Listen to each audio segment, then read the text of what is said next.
ಇನ್ನೊಂದು ಸಂದರ್ಭದಲ್ಲಿ ಪ್ರಪಂಚನ ಮಹಾರಾಜರಿಗೆ ಮಕ್ಕಳೇ ಇರಲಿಲ್ಲ.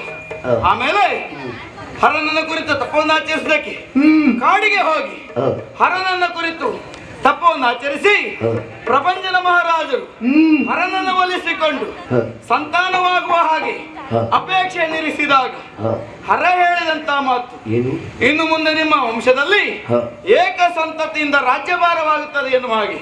ಅದೇ ರೀತಿಯಲ್ಲಿ ಪ್ರಪಂಚನ ಮಹಾರಾಜರಿಂದ 7ನೆಯ ತಲೆಮಾರಿನ ನಂತರದಲ್ಲಿ ಈ ಬಬ್ರುವಾಹನ ಮಣಿಪುರದ ಮಾನ್ಯಾಧಿಪತಿಯಾಗಿ ಮಣಿಪುರದ ಪಟ ಬಬ್ರುವಾಹನ ಎನ್ನುವ ಹಾಗೆ ಎಲ್ಲರೂ ಕೊಂಡಾಡ್ತಾ ಇದ್ದಾರೆ. ತಾಯಿ ಚಿತ್ರಾಂಗದ ದೇವಿಯ ಬಳುವಳಿಯ ಎನ್ನುವ ಹಾಗೆ ಈ ಪೀಠವನ್ನು ಏರಿ ಆಳುತ್ತಾ ರಾಜ್ಯಭಾರವನ್ನು ಮಾಡುತ್ತಾ ಇದ್ದೇನೆ. ಓಲಗವನ್ನು ಮುಗಿಸಿ ಶಯ್ಯಾಗಾರವನ್ನು ಸೇರಿದ್ದೇನೆ. ಏನಾದರೂ ವಿಚಾರ ಇದ್ರೆ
ಮಣಿಪುರ ದೊರೆಯೇ ಗುಲಾಮ ನಿಮ್ಮಗ ದಿವಾಳಿ ಹನುಮ.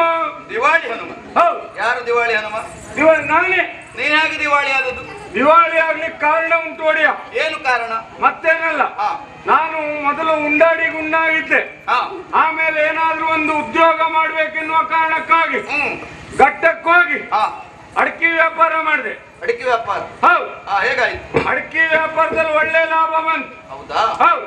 ಮೊದಲು ಬೇರೆ ಊರಿನಲ್ಲಿ ಇದ್ನ, ಆಮೇಲೆ ಘಟ್ಟಕ್ಕೆ ಹೋದ್ನ, ಅಲ್ಲಿಂದ ಹೊಸೂರಿಗೆ ಬಂದ.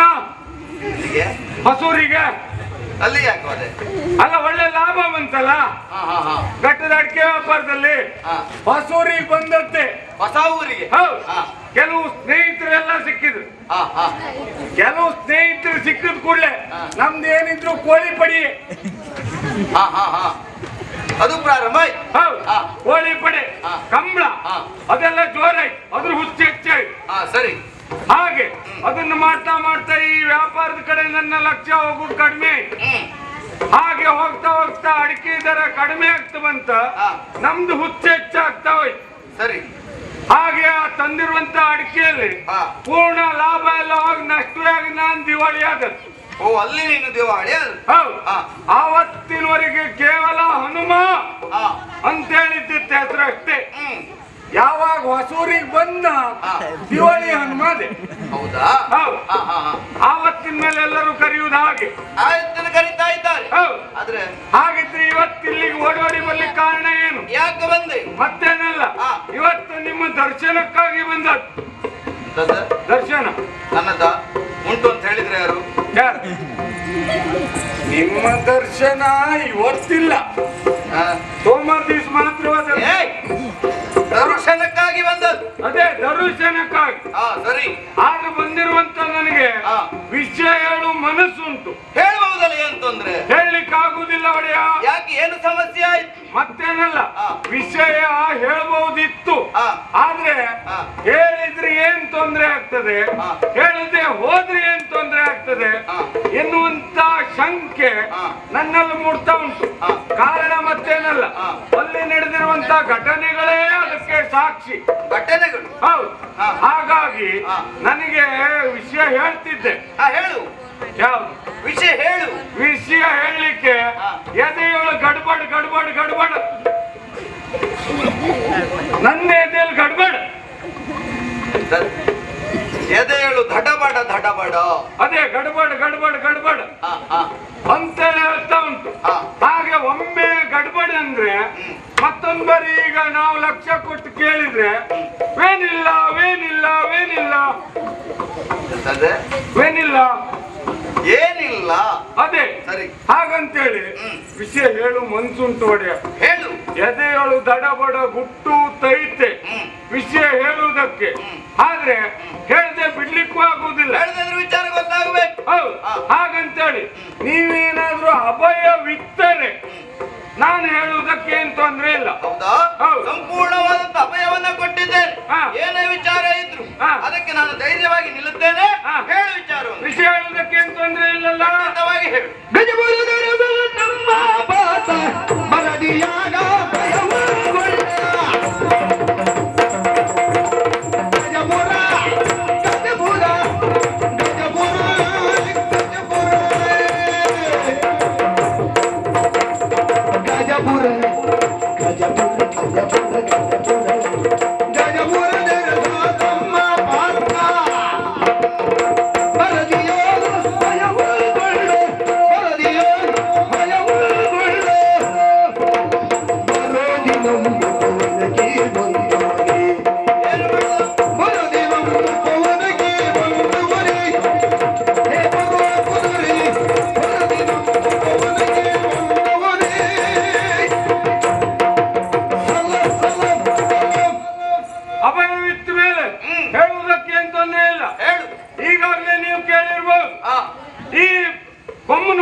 ಬ್ರಹ್ಮಾಂಡದಲ್ಲಿ ಆಸ್ತಿ ನಾಸ್ತಿಯ ವಿಚಾರವಾಗಿ ಕಳ್ಕೊಂಡ್ಯಾ? ಯಾವ್ದು ಆಸ್ತಿ ಅಲ್ಲ, ಆಸ್ತಿ ಇದ್ರೆ ಕಳ್ಕೊಳ್ಬಹುದು. ಮೊದಲೇ ದಿವಾಳಿ, ಆಮೇಲೆ ಆಸ್ತಿ ಇರುವುದು ಹೇಗೆ? ಹಸ್ತಿನಾವತಿ, ಅದೇ ಕರ್ಪೂರ, ಕರಿಪುರ, ಗಜಪುರ, ಗಜಪುರ, ಅಲ್ಲಿಯ ವಸ್ತ್ರಮಾನ ಕಾಲದ ಅಧಿಕಾರಿ. ವಸ್ತ್ರಮಾನ ಕಾಲ ವರ್ತಮಾನ ಕಾಲದ ಅಧಿಕಾರಿ. ಅವನೇ ಧರ್ಮಂದುರಾಯ. ಧರ್ಮರಾಯ. ಅವನ ಸೇನೆ ಎನ್ನುವುದು ನಮ್ಮ ಪುರದ ಉಪವನವನ್ನ ಹೊಕ್ಕಿತ್ತು. ಹೌದು.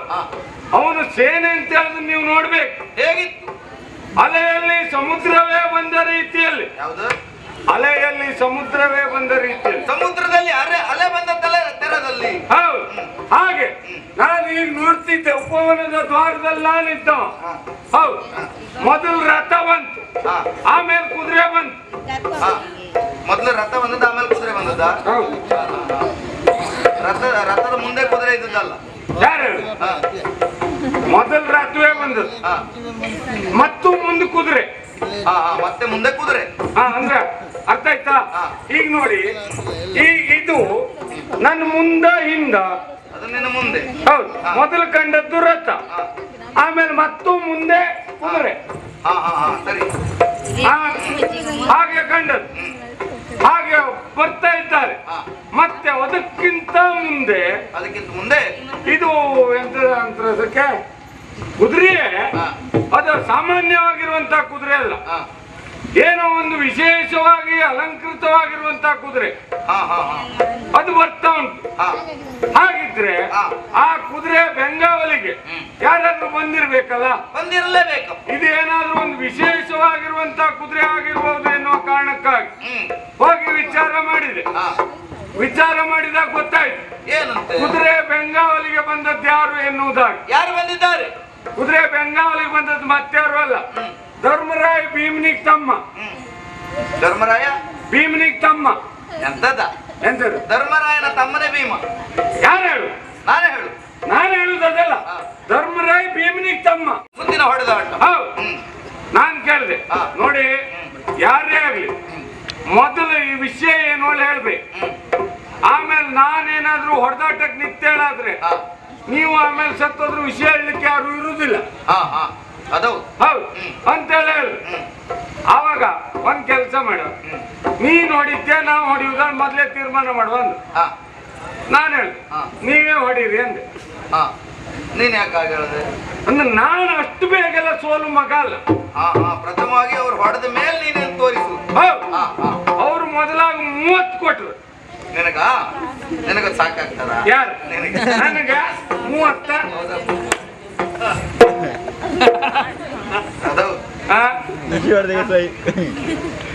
ಒಂದ್ ರೀತಿ ನೊರಜಿ ಕಚ್ಚಿದಾಗ ಹೋಗ್ಲಿಲ್ಲ. ಹೌದು, 2ನೇ ಬಾರಿ ಯುದ್ಧದಲ್ಲಿ ಅವ್ರ ತ್ಯಾಗದ 90 ಕೊಟ್ರು. ಅದಕ್ಕಾಗ್ತದೆ ನಿನಗೆ?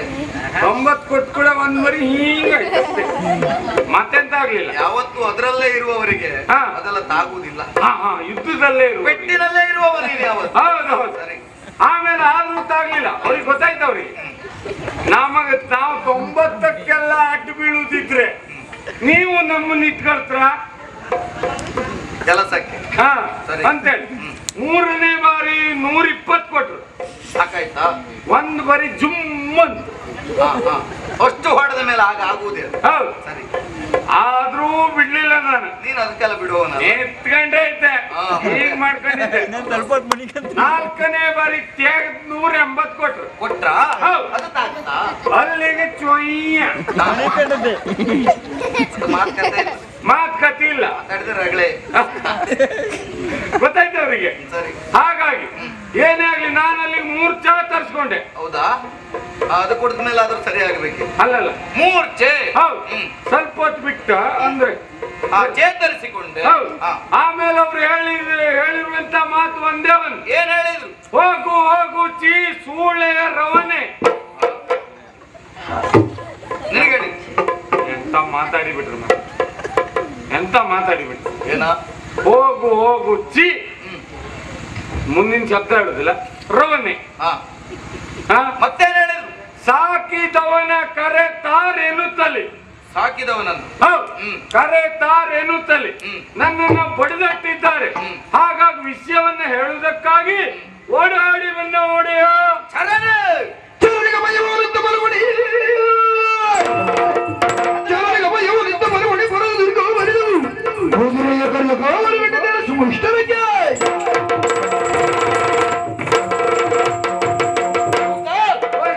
ಈ ರೀತಿಯಾಗಿ ಅವಮಾನ ಮಾಡಿದ್ದಾರೆ ಅಂತಾದ್ರೆ ನಿನಗೆ ಅವಮಾನ ಮಾಡಿದ್ರು.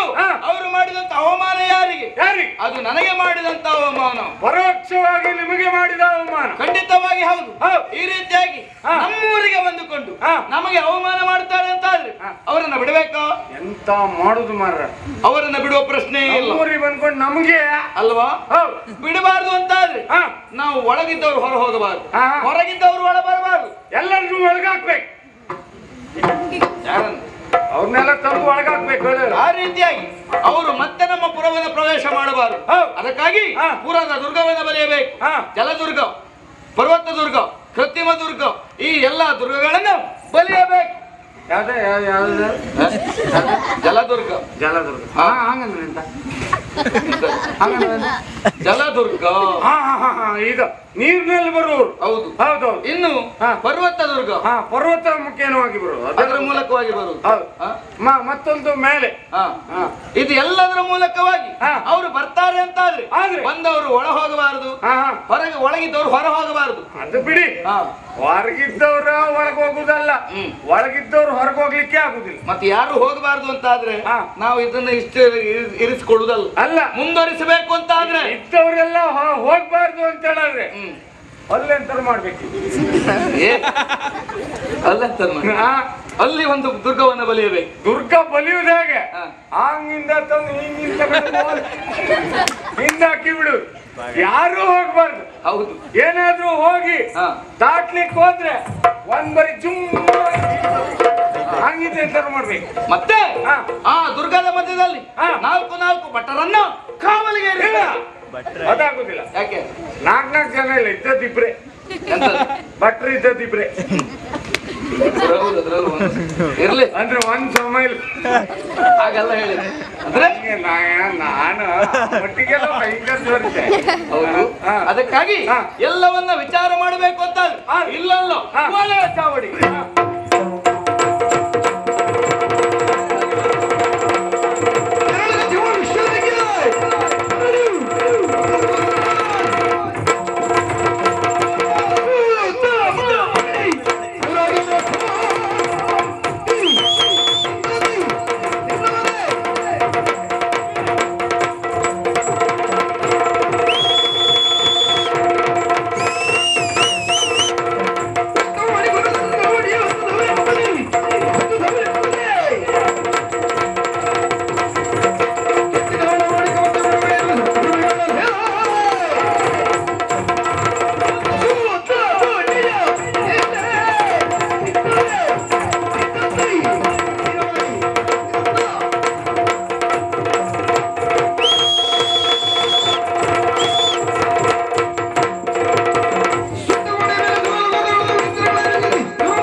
ಪ್ರವೇಶ ಮಾಡಿದ್ದೇವೆ. ನೋಡಿದ್ಯಾ ನಮ್ಮ ವೈಭವವನ್ನ? ನಮ್ಮ ಈ ಮಣಿಪುರದ ಓಲಗ ಚಾವಡಿ ಅನ್ನೋದು ಯಾವ ರೀತಿಯಲ್ಲಿ ಶೋಭಿಸ್ತಾ ಉಂಟು. ಎಲ್ಲ ಮಣಿಪುರದಲ್ಲಿ ಯಾವುದು ಪ್ರೀತಿ ಎನ್ನುವುದು ಎಲ್ಲರನ್ನ ಒಗ್ಗೂಡಿಸಿದ್ರೆ ದೌರ್ಜನ್ಯ ಎನ್ನುವುದು ಎಲ್ಲರನ್ನ ದೂರ ಮಾಡ್ತದೆ ಅಂತೆ. ಹೌದು. ಆದ್ರೆ ಇಲ್ಲಿರುವಂತ ಜನರನ್ನ ಕಾಣುತ್ತಾ ಇರುವಾಗ ಇವರಲ್ಲಿರುವಂತ ಭಕ್ತಿ ಎಷ್ಟು, ರಾಜ ನಿಷ್ಠೆ ಎಷ್ಟು ಎನ್ನುವ ಹಾಗೆ ಎದ್ದು ಕಾಣುತ್ತಾ ಉಂಟು. ದೂತ ಇವರೆಲ್ಲ ಬಂದಿದ್ದಾರೆ. ಹೌದು. ಇವರು ಬಂದ್ರು ಸಾಕಾಗುತ್ತದೋ? ಇಲ್ಲಪ್ಪ, ಇವ್ರು ಬಂದ್ರೆ ಸಾಕಾಗುದಿಲ್ಲ. ಯಾಕೆ? ಈಗ ಬಂದಿರುವುದು ರಾಜಕೀಯ ವಿಷಯವಾಗಿ, ರಾಜಕೀಯ ವಿಚಾರಕ್ಕಾಗಿ ಪ್ರಜೆಗಳ ಸಮ್ಮುಖದಲ್ಲಿ ಚರ್ಚೆ ಆಗಬೇಕು ಅಂತಾದ್ರೆ ಚರ್ಚೆಯನ್ನು ನಡೆಸುವುದಕ್ಕೆ ಅನುಕೂಲವಾಗಿ ಯಾರಿರಬೇಕು? ಮೊದಲಾಗಿ ಅಷ್ಟಮಂತ್ರಿಯರು ಇರಬೇಕು. ಅಷ್ಟಪ್ರಧಾನರು ಅಗತ್ಯವಾಗಿರ್ಬೇಕು. ಸರಿಯಾಗಿ ನೋಡು, ಅಷ್ಟಪ್ರಧಾನರ ಸಾಲೇ ಉಂಟು. ಈ ಅಷ್ಟಪ್ರಧಾನರ ಸಾಲಿನಲ್ಲಿ ಎಲ್ಲ ಇದ್ದಾರ ನೋಡು. ಅಷ್ಟಪ್ರಧಾನರ ಸಾಲಲ್ಲ, ಇವರಿದ್ರು ಎರಡನೇ ಇದ್ದ ನೀವು ಪದವಿ ಪಡೆಯುವುದಕ್ಕೆ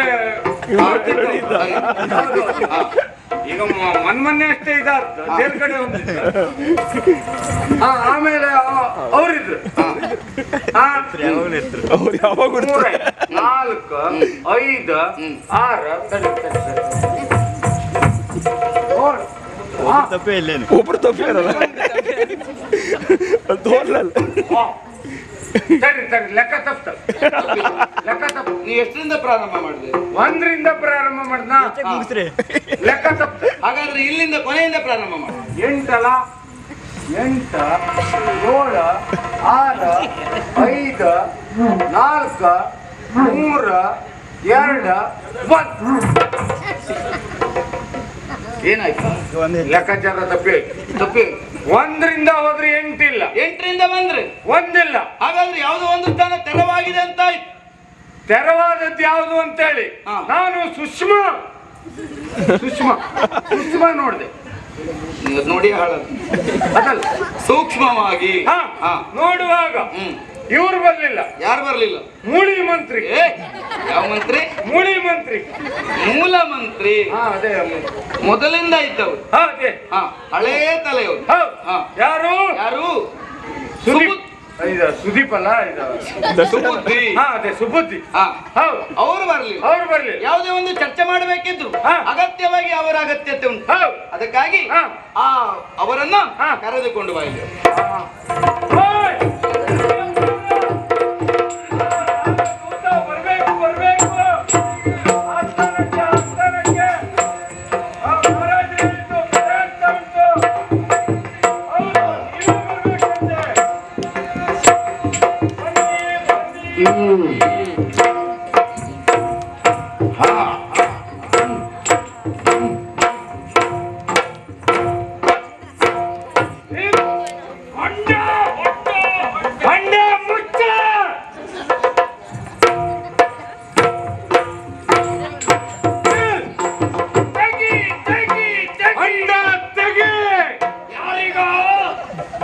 ಅಂದ್ರೆ ಹೊಂಡ ತೆಗಿ ಅಂದ್ರೆ ಇದು ಸ್ವಲ್ಪ ಏರಾಗುಂಟ, ಅಲ್ಲಿ ಸಮತಟ್ಟು ಮಾಡು ಅಂತೇಳಿ ಹಾಗೆ ಹೇಳಿದ್ದು. ಹೌದು. ಮತ್ತೆ ನೀವು ನನ್ನನ್ನು ತೆಗೆದ್ರು ತೆಗ್ದಿ. ಇಲ್ಲಪ್ಪ, ಬನ್ನಿ ಹೀಗೆ ಬರ್ಬೇಕು.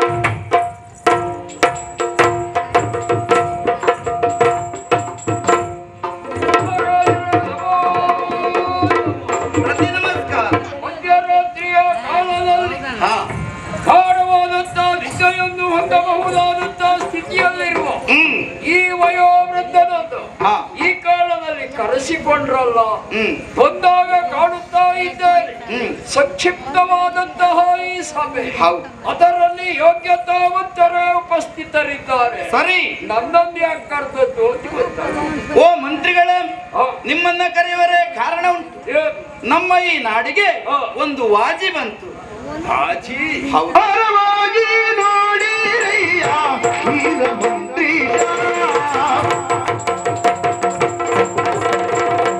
ಹರವಾಗಿ ನೋಡಿರಯ್ಯ ವೀರ ಮಂತ್ರಿ, ವೀರ ಮಂತ್ರಿ ಕಾರುವಾಗ ತಿರಿಕೊಳ್ಳು, ಕಾರುವಾಗ ತಿರಿ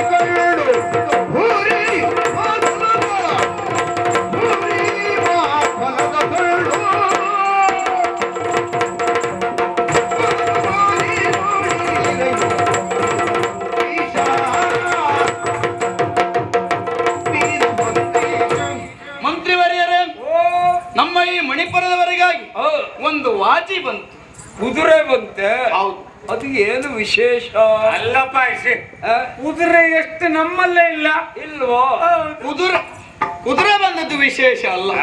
ಕುದುರೆ ಒಂದೇ ಬಂದದ್ದೇ ಹೌದು ಅಂತಾದ್ರೆ ಎಲ್ಲಿಂದಲೋ ಬಂದಿರಬಹುದು ಏನು ಹಾಗೆ ತಿಳಿದುಕೊಳ್ಳಬಹುದಾಗಿತ್ತು. ಸರಿ.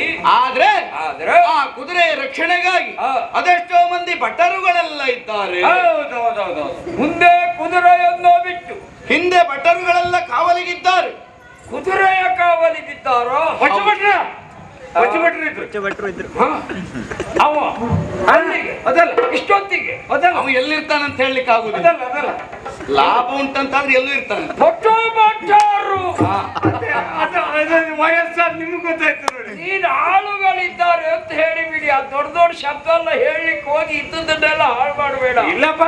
ಓ ಮಂತ್ರಿವರ್ಯರೇ, ನೀವು ಎಲ್ಲ ಯಾರು ಭಯ ಪಡುವಂತ ಅಗತ್ಯ ಇಲ್ಲ. ಯಾಕೆ? ಯಾರು ಗಾಬರಿ ಪಡುವಂತ ಅಗತ್ಯ ಇಲ್ಲ. ಯಾಕೆ ಕೇಳಿದ್ರೆ ಅಲ್ಲಿರುವಂತ ಭಟರು ಸೈನ್ಯವನ್ನ ಕಂಡಾಗ ಯಾರಾದ್ರೂ ಆಶ್ಚರ್ಯಕ್ಕೊಳಗಾಗಲೇಬೇಕು. ಆ ರೀತಿ ರಕ್ಷಣೆಯಲ್ಲಿ ಕುದುರೆ ಒಂದು ಬಂತು ಅಂತ ಆದ್ರೆ ಆ ಕುದುರೆ ಯಾರದ್ದು, ಅದು ಯಾಕಾಗಿ ಬಂತು, ಅದು ಎಲ್ಲಿಂದ ಬಂತು, ಅದನ್ನ ಬಿಟ್ಟವರು ಯಾರು, ರಕ್ಷಣೆಗೆ ಬಂದವರು ಯಾರು, ಇದನ್ನೆಲ್ಲ ತಿಳಿದುಕೊಳ್ಳಬೇಕು ಅಂತ ಆದ್ರೆ ಅದಕ್ಕೆ ಸಮರ್ಥರು ಯಾರು ಅಂತ ಯೋಚನೆ ಮಾಡಿ ನಿಮ್ಮನ್ನ ಕರೆದವನಿದ್ದೇನೆ. ಅದಕ್ಕೆ ಸಮರ್ಥರು ನೀವಿದ್ದೀರಿ. ಆದ್ರಿಂದ ಆ ಕುದುರೆ ಯಾರದ್ದು, ಎಲ್ಲಿಂದ ಬಂತು ಅಂತ ತಿಳಿದುಕೊಳ್ಳಬೇಕು ಅಂತ ಆದ್ರೆ ಆ ಕುದುರೆಯ ಬಳಿಗೆ ನೀವು ಹೋಗಲೇಬೇಕು. ಮಹಾರಾಜ, ಈ ಕುದುರೆ ಬರುವುದು ವಿಶೇಷ ಅಲ್ಲ. ಕುದುರೆಯನ್ನ ಹೊಂದಿದಂತಹ ವ್ಯಕ್ತಿಗಳು ಕುದುರೆಗಳ ಒಟ್ಟಿಗೆ ಬಂದಾಗ ಹಲವಾರು ವಿಧಾನದಿಂದ ಯಾವುದೋ ಒಂದು ಕಾರ್ಯಪ್ರವೃತ್ತಿಯಲ್ಲಿ ಕುದುರೆಗಳು ಹೊರಡುವುದುಂಟು. ಸರಿ. ಒಂದು ಕ್ಷೇತ್ರ ಅಭಿವೃದ್ಧಿ ಆಗುವಾಗ ರಥರೂಢರಾಗಿ ಹೊರಡುವ ಕುದುರೆ ಒಂದು. ಆ ಜೀರ್ಣೋದ್ಧಾರ ಮಾಡುವುದಕ್ಕಾಗಿ ಕುದುರೆ ಮೇಲೆ ಬರು ದೇಣಿಗೆ ಸಂಗ್ರಹಕ್ಕಾಗಿ ಕೆಲವು ಕುದುರೆಗಳು ಹೊರಡ್ತಾರೆ. ಸರಿ. ಈ ಕೆಲವು ನಮ್ಮ ಈ ಕ್ಷಾತ್ರಿಯ ಕುಲದ ಪದ್ಧತಿಯ ಪ್ರಕಾರವಾಗಿ ಏನಾದ್ರೂ ಒಂದು ಅರಸನಿಗೆ ದೋಷ ಬಂದದಿದ್ರೆ ಅದರ ನಿವಾರಣೆಗಾಗಿ ಈ ಕುದುರೆಯನ್ನ ಬಿಟ್ಟು ಆ ಕುದುರೆಯ ಮುಖೇನವಾಗಿ ಅರಸು ಮಕ್ಕಳಿಗೆಲ್ಲ ಒಂದು ಸಾಂಕೇತಿಕವಾದಂತಹ ಸೂಚನೆ ಕೊಟ್ಟು ತನ್ಮೂಲಕವಾಗಿ ದುರವೋ ಅಥವಾ ತಮ್ಮ ಶಿರವನ್ನು ತಮ್ಮ ಪಾದದಡಿಯಲ್ಲಿ ಬೀಳಿಸಿಕೊಳ್ಳುವುದು, ಈ ಕಾರ್ಯಕ್ಕೆ ಮುನ್ನುಗ್ಗುವುದಕ್ಕಾಗಿ ಒಂದು ಕುದುರೆ ಬಿಡ್ತಾರೆ. ಈಗ ಕುದುರೆ ಮಾತ್ರವಾ, ಕುದುರೆಯಲ್ಲಿ ಏನಾದ್ರೂ ವಿಶೇಷ ಉಂಟೋ ಅಂತ? ಮಂತ್ರಿವರ್ಯರೇ, ಕುದುರೆ ಮಾತ್ರ ಬಂದದ್ದಲ್ಲ.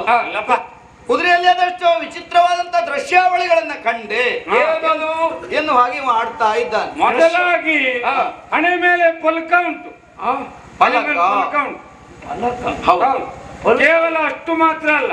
ನೀನು ಫಲಕ ಹೇಳ್ಬೇಡ, ಫಲಕ. ಅದೇ ನವರತ್ನಾದಿಗಳಿಂದ ಕುದುರೆ ಅನ್ನೋದು ಶೋಭಿಸುತ್ತಾ ಉಂಟಂತೆ. ಸುವರ್ಣಮಯವಾಗಿರುವಂತಹ ಕುದುರೆ. ಹೌದೇ? ಈ ರೀತಿಯಾಗಿ ಶೋಭಿಸುತ್ತಾ ಉಂಟು ಅಂತ ಆದ್ರೆ ಏನೋ ಒಂದು ಉದ್ದೇಶ ಇರಲೇ. ಎಲ್ಲ ಕುದುರೆಯಂತೆ ಇದಲ್ಲ.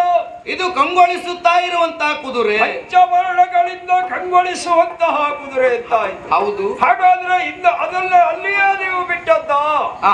ಬಿಡುವುದಕ್ಕೆ ಸಾಧ್ಯ ಉಂಟಾ? ಅದನ್ನು ನಾವು ಬಿಡ್ಲಿಲ್ಲ. ಯಾಕೆ? ಆ ಕುದುರೆಯನ್ನ ಭಟರುಗಳ ಮೂಲಕವಾಗಿ ನಾವು ಅದನ್ನ ಕಟ್ಟಿಸಿದ್ದೇವೆ. ಆ ಕುದುರೆಯ ರಕ್ಷಣೆಗೆ ಹಳ್ಳಿ ಭಟ್ಟರಿದ್ದಾರೆ.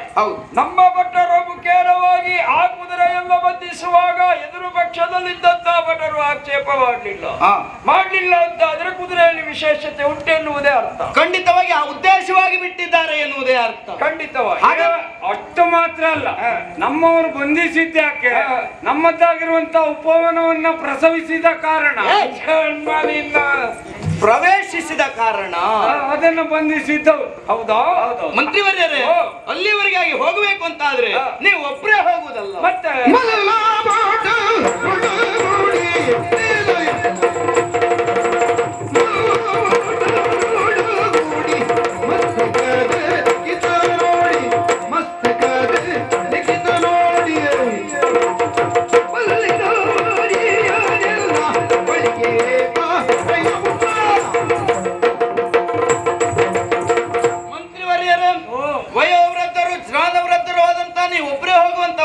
ಇಲ್ಲ.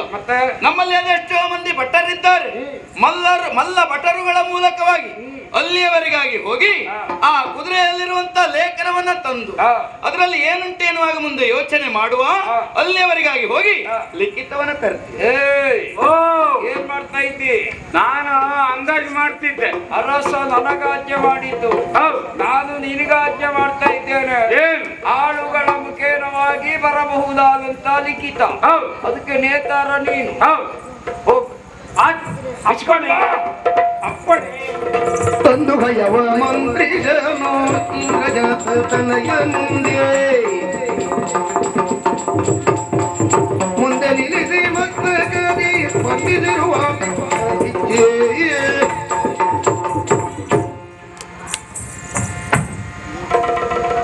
ಇನ್ನು ನೀನಿದ್ರು ಉಪದ್ರ ಆಗ್ತದೆ. ಯಾರು ನೀನು ಅಂದ್ರೆ ಯಾಕೆ? ನಿನ್ ಕೆಲಸ ಆಯ್ತಲ್ಲ. ಅಲ್ಲ, ನನ್ನ ಕೆಲಸ ಇಲ್ಲಿ ಮುಗಿಲಿಲ್ಲ. ಅಲ್ಲ, ಬೇಡ ನಿತ್ಯ ಒಂದ್ ಸ್ವಲ್ಪ ಹೊತ್ತಿರುತ್ತೆ. ಹೋಗುವ ಲಕ್ಷಣ ಇಲ್ಲ ಅಲ್ವ ಮಂತ್ರಿವರ್ಯರೇ? ಎಲ್ಲರಿಗೂ ತಿಳಿಯುವ ಹಾಗೆ ಅದನ್ನ ನೀವೇ ಓದಿ ವಿಚಾರವನ್ನು ತಿಳಿಸಲಿ. ಸೋಮವಂಶದ ಗುಣಧೀರಾಯ ಮಜಾತ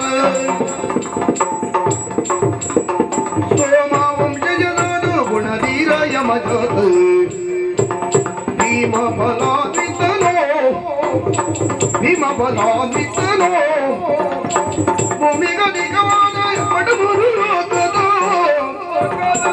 ಭೂಮಿಗಧಿಕವಾದ ಪಡಮೂರು ಲೋಕದ ಭೂಮಿ ಫಲಕ ಶ್ರೇಷ್ಠನು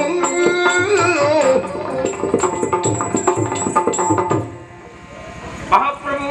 ಮಂತ್ರಿವರ್ಯರೇ, ಒತ್ಯ ನನಗೆ ಅದೆಲ್ಲ ಓದ್ಲಿಕ್ಕೆ ಬಂದ ನಾನೆಂತ ಈ ಜಾಗದಲ್ಲಿ ಇರ್ತಿದ್ದೆ.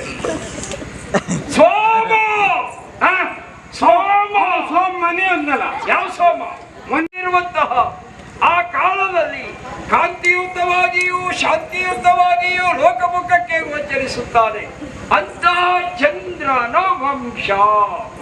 ನಿಮಗ ವಯಸ್ಸಾದವ್ರು, ನಿಮಗ್ ವಯಸ್ಸಾದವ್ರು ಏನಾಯ್ತಾ? ನೀವು ಚಂದ್ರನ್ ಸುದ್ದಿ ಹೇಳುದ? ಹೌದು. ಚಂದ್ರ ಇಲ್ದೆ 20-25 ದಿವಸ ಗೋಳಿಕೆರೆ ಚಂದ್ರ. ಅವನು ಇಲ್ದೆ ಒಂದು ರಗಳಿ ಅಂದ್ರೆ ಕೆಲವರಿಗೆಲ್ಲ ಗೋಳಿಕೆರೆ ಚಂದ್ರ. ಮೊನ್ನೆ ನಾನು ಹೋಗಿದ್ದೆ. ಹೋದ್ ಕೂಡಲೇ ಹೇಳ್ತಾ ದಿವಸ ಸಂಜೆ 5 ಗಳಿಗೆ ಹಾಕ್ಬಿಡಿ ಹಿಂಗಂತ ಅಂತಿದ್ರು. ಪಾಪ ಅವ್ರದ್ದು ಕತೆ ಯಾರಿಗೂ ಬೇಡ. ನನ್ನ ಜೀವನದಲ್ಲಿ ಈ ಉದ್ಯೋಗ ಸೇರಿದ ಮೇಲೆ ಈ ರೀತಿ ಆಗ್ಲಿಲ್ಲ. ಪಾಪ ಅವ್ರು ನೋಡಿ ನಂಗೆ ಪಶ್ಚಾತ್ತಾಪ ಆಯ್ತು. ಆದ್ರೆ ಒಂದು ಎಂತದ್ದು? ಅವನಿಗೆ ಹಾಗಾಗಿದೆ, ಗುಣಮುಖನಾಗಲಿ. ತಪ್ಪು ಅವ್ರದ್ದಲ್ಲ, ಹಿಂದಿನ ತಂದು ಕೊಟ್ಟವನ್ ತಪ್ಪು. ನಿನಗಾಗಿದ್ರೆ ಬೇಡ, ಒಂದ್ಬರಿಯಾಗಿಯೇ ಕೈ ಬೆಳ್ಳಿ ಈ ರೀತಿ. ಚಂದ್ರವಂಶದಲ್ಲಿ ಜಾಯರ್ವಾದಕ್ಕೆ ಬಂದವರು ಅದೆಷ್ಟೋ ಅಗಣ್ಯತ್ವವಾದಂತ ಗಣ್ಯತ್ವವನ್ನು ಹೊಂದಿದಂತ ಗಣ್ಯ ಪುರುಷರು. ಅದರಲ್ಲಿಯೂ ಶ್ರೇಷ್ಠತೆಯನ್ನು ಹೊಂದಿ ಬದುಕಿನಲ್ಲಿ ಸಾರ್ಥಕತೆಯ ಜೀವನವನ್ನು ಸಾಗಿಸಿ ಆ ಸಾಗಿಸಿದ ಜೀವನದಲ್ಲಿ ಸಾವಿನಲ್ಲಿ ಅರ್ಥವನ್ನ ಲೋಕಮುಖಕ್ಕೆ ಕಲ್ಪಿಸಿ ಕೊಟ್ಟು ತಮ್ಮ ಬದುಕನ್ನ ಸಾರಿದ ವರ್ತಮಾನ ಕಾಲದಲ್ಲಿ ಛಾಯಾರ್ಭವನಕ್ಕೆ ಬಂದವರು ಪಾಂಡವರು. ಆ ಪಾಂಡವರಲ್ಲಿ ಹಿರಿಯವರಾದಂತಹ ಧರ್ಮರಾಯ ತಮ್ಮಗೂ ತಮ್ಮ ದಾಯಾದಿಗಳಿಗೂ ಆದಂತಹ ದುರ ಸಂಘಟಿಸಿದ ಕಾರಣದ ಅವರೆಲ್ಲರೂ ಸತ್ತ ಮೇಲೆ ಒಂದು ಹತ್ಯಾದೋಷ ಎನ್ನುವಂತಹದ್ದು ಪ್ರಾಪ್ತವಾದ ಕಾರಣ ಅದರ ನಿವಾರಣೆಗಾಗಿ ಅಶ್ವಮೇಧ ಅದನ್ನು ಪೂಜಿಸಿ ಬಿಟ್ಟಿರುವಂತ ಅಶ್ವ ಇದು ಯಜ್ಞದೀಕ್ಷರಾಗಿ ಧರ್ಮರಾಯ ಕುಳಿತುಕೊಂಡಿದ್ದಾನೆ. ಅದರ ನೇತೃತ್ವವನ್ನು ಹೊಂದಿ ಈಗ ಬಂದಿರುವವ ಪಾರ್ಥ 3 ಲೋಕದ ಗಂಡ ನಡೆಸಿಕೊಂಡಂತ ಧೀಮಂತದಾಯಕ ದಶ ದಿಕ್ಕುಗಳಲ್ಲಿಯೂ ದಶರಾಮಾವಳಿಯನ್ನು ಪಸರಿಸಿದಂತಹ ವೀರ ಅದರ ನೇತೃತ್ವವನ್ನು ವಹಿಸಿದ್ದಾನೆ. ಈಗ ಮಾಡಬೇಕಾದಂತೆ ಅದು ಗೊತ್ತುಂಟೆ. ಮಾಡ್ಬೇಕಂತೆ ಹಸ್ತಿನಾಪುರಪತಿ ಅಜ ವಿಷ್ಣುವರ ಪ್ರೀತ ಸ್ವಸ್ಥದಿಂದಲೇ ಪಡೆದು ಇತರದಲ್ಲಿ ರಚಿಸಿದ ಯಜ್ಞ ಅಯವಿದು ಇತರದಲ್ಲಿ ರಚಿಸಿದ ಯಜ್ಞ ಅಯವಿದು ಶಕ್ತಿಗಾರ ಕಟ್ಟುವುದು ಈ ಪೂಜಿಸಿ ಬಿಟ್ಟಂತಹ ಹಯವನ್ನು ಶಕ್ತಿಯುತರು ಸರಿ, ಅವ್ರ ಶೆಟ್ಟಿಗರ ಕಟ್ಟಬೇಕು. ನಿನ್ನ ಅಪ್ಪ ಅಲ್ಲ ಯಾವ ಶಕ್ತಿಯುತ ಸಾಮರ್ಥ್ಯವನ್ನು ಹೊಂದಿದವರು ಶಕ್ತಿಗಾರರು. ನಂಗೆ ಶೆಟ್ಟಿಗಾರ ಕಟ್ಬೇಕು. ಮತ್ತೆ ಭಯ ಆಗ್ಬೇಡ. ಇಲ್ಲ ಬೇಡ. ಸಾಮರ್ಥ್ಯವನ್ನು ಹೊಂದಿದಂತಹ ಕ್ಷತ್ರಿಯ ಕುಲದಲ್ಲಿ ಹುಟ್ಟಿ ಒಂದು ದೇಶವನ್ನು ಆಳುವಂತಹ ದೇಶ ಅವರ ಊರಿಗೆ ಈ ಕುದುರೆ ಬಂದಾಗ ಅದನ್ನು ಬಂಧಿಸಿ ಕುದುರೆಯ ಹಿಂದೆ ಬಂದಂತಹ ಸೇನೆಯೊಂದಿಗೆ ಹೋರಾಟ ಬಂದಾಗ ಇದು ತಮ್ಮದಾದಂತಹ ಪರಾಕ್ರಮವನ್ನು ವ್ಯಕ್ತಪಡಿಸುವುದರೊಂದಿಗೆ ತಾವು ಸಾಧಕವೋ ಬಾಧಕವೋ ಅದರಲ್ಲಿ ಬರುವ ನಿರ್ಣಯದ ಪ್ರಕಾರವಾಗಿ ಮುನ್ನಡೆಸಿಕೊಂಡು ಹೋಗಬೇಕು. ಒಂದೊಮ್ಮೆ ಬಲಹೀನರಾದವರು ತಲೆಯನ್ನು ತಗ್ಗಿಸಿ ಭಂಡಾರದಲ್ಲಿದ್ದಂತಹ ನಿಧಿ ಮತ್ತು ದ್ರವ್ಯ ಸರ್ವವನ್ನು ಆ ಹಸ್ತಿನಾವತಿಯಿಂದ ಬಂದಿರುವಂತಹ ನೇತೃತ್ವವನ್ನು ವಹಿಸಿರುವಂತಹ ಒಬ್ಬ ವ್ಯಕ್ತಿಗೆ ಅದನ್ನು ಅರ್ಪಿಸಬೇಕು. ಅದರಷ್ಟೇ ಅಲ್ಲ, ಮತ್ತೆ ಸೇನೆಯನ್ನು ಒಡಗೂಡಿಕೊಂಡು ಅವರಿಗೆ ಸಹಕರಿಸಬೇಕು. ಈಗ ಹಸ್ತಿನಾಪುರ ಪತ್ತಿ ಈ ರೀತಿಯಾಗಿ ಬರ್ದಿದ್ದಾನೆ ಅಂತ ಆದ್ರೆ ಓ ಮಂತ್ರಿವರ್ಯರೇ ನೋಡ್ತೀನಿ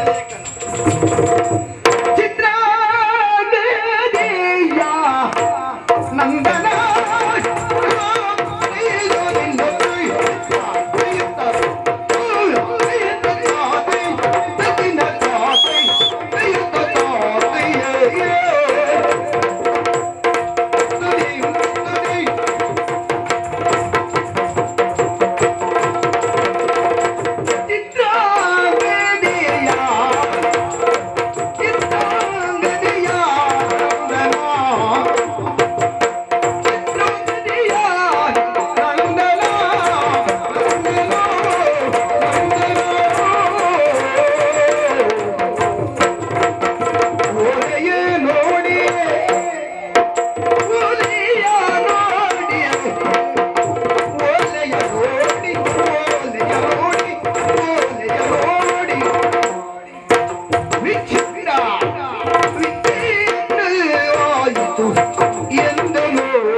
ಎಂದನೋ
ಸರಿ ಸಾಕು, ಲೇಖನ ನೋಡಬೇಕು ಅಂತಿಲ್ಲ.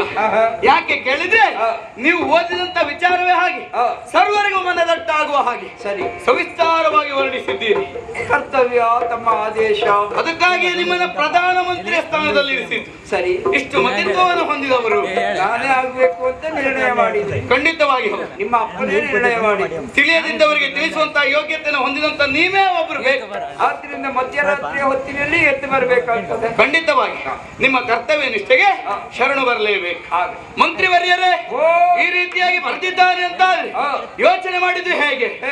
ತಮ್ಮಷ್ಟು ಪರಾಕ್ರಮಗಳಿಲ್ಲ ಈ ಲೋಕದಲ್ಲಿ, ನಮ್ಮಷ್ಟು ಹೆಸರೆಲ್ಲ ಪಡೆದವರಿಲ್ಲ ಎನ್ನುವ ಹಾಗೆ ಧರ್ಮರಾಯನು ಅಲ್ಲ ಪಾಂಡವರು ತೀರ್ಮಾನವನ್ನು ಮಾಡಿದ್ದಾರೆ ಎನ್ನುವ ಹಾಗೆ ಕಾಣ್ತಾ ಉಂಟು. ಮೂರು ಲೋಕದ ಗಂಡ ನಡೆಸಿಕೊಂಡು ಪಿಂಕ ತಂಕ ಪಾರ್ಥನ ಲ್ಯೂಟ್. ಖಂಡಿತವಾಗಿ ಹೌದು.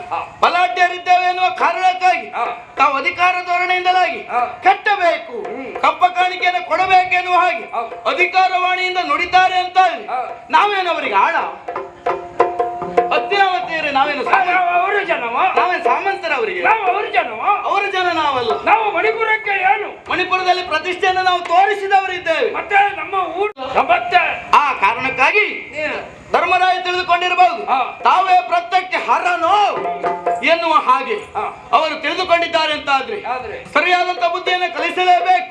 ಯಾಕೆ ಬಂದಂತ ಪಾಂಡವರಿಗೆ ಶರಣಾಗುವುದಲ್ಲ, ಕಪ್ಪ ಕಾಣಿಕೆಯನ್ನು ಕೊಡುವುದಲ್ಲ, ಮಣಿಪುರದ ಮಾನ್ಯಾಧಿಪತಿ ಏನು, ಪರಾಕ್ರಮ ಏನು ತೋರಿಸಬೇಕು ಅಂತಾದ್ರೆ